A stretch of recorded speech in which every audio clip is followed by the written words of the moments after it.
This is everybody's day. This is everybody's day. Hear me. You have not become a true minister of Christ if you have a price tag.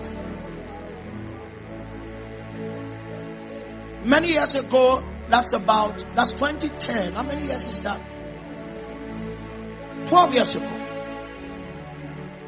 I was on my first job after youth service, and I was riding in a bus. And then we ran into a vehicular hold-up around LTV in Lagos. And then even though it was a noisy bus, everybody was tired from work, and the discussions bordered on the challenges in the nation, Jesus began to speak to me. He said, "Would you serve me?" I said, "I'll serve you." So he said, "What if you never buy a car in your life? Will you serve me?" I said, "I'll serve you." "Would you serve me?" I said, "Yes." He said, "What if you never build a house? Would you serve me?" I said, "The house." I didn't know I was not going to be living in Lagos, so I had to negotiate. Am I not going to be living under the bridge? He said, "No." I said, "I don't need to have a house." So I still don't have a house. I don't have a plot of land to my name. And I'm not desiring, because he has never promised me. The minister of Christ is not designed to desire what he has not been promised.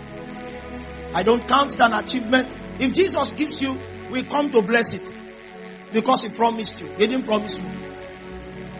The last question he asked me took me 10 minutes to answer. He said, "Son, what if every time you look at your mates who are not in ministry, and you see that the quality of their lives is better than your own, almost as though you seemingly have to look up to them for survival, and it looks as if serving men is more beautiful than serving God, would you serve me?" I had to ponder for 10 minutes.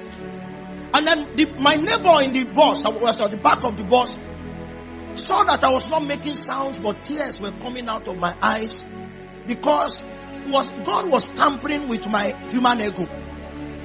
That part of me that wants to make me survive and then succeed at all costs. Then I said to him, "I will still serve."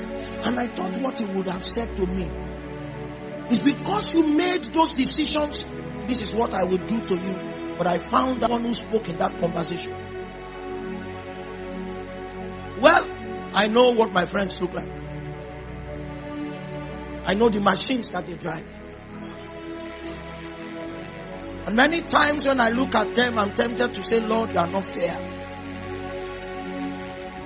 I found that I'm not a rich pastor. Everything I'm wearing is given. But silver and gold, I can say I do not have. But what he gave me, instead of silver and gold, is such as we have. The definitive factor, or the definitive reality of a minister of Christ, is what Peter and John refer to as such as we have. The reason why we have what the heathen have, and we find out that our cities are still locked up in darkness, is that having what the heathen have was not the assigned tool to unlock cities. There's something that the church lost because she began to pursue in comparison after Babylon. And I've come to announce, because I perceive, if you saw what I wrote online, Jesus told me that new ministry is about to start in your city. Jesus will raise people that he will beautify himself. And the things he will give them are things that money cannot buy. Let me clear your mind. If you have what Peter and John have, in time you will stumble on abundance. I've not known my spiritual father for too long, but I know what he used to write. I know what his house used to look like. I know the kind of checks that he used to write. Well, you know that he doesn't operate around that layer. And the last time we discussed finance, he said to me, "Tolu, keep serving Jesus. God does not owe anybody." Unfortunately, and this is where I'm going, the things I said that Babylon has really do not come into the life of a minister because Babylon gave them to him. God can give wealth. God can give influence. God can give results. There's something they call results. God can give results. God can give power.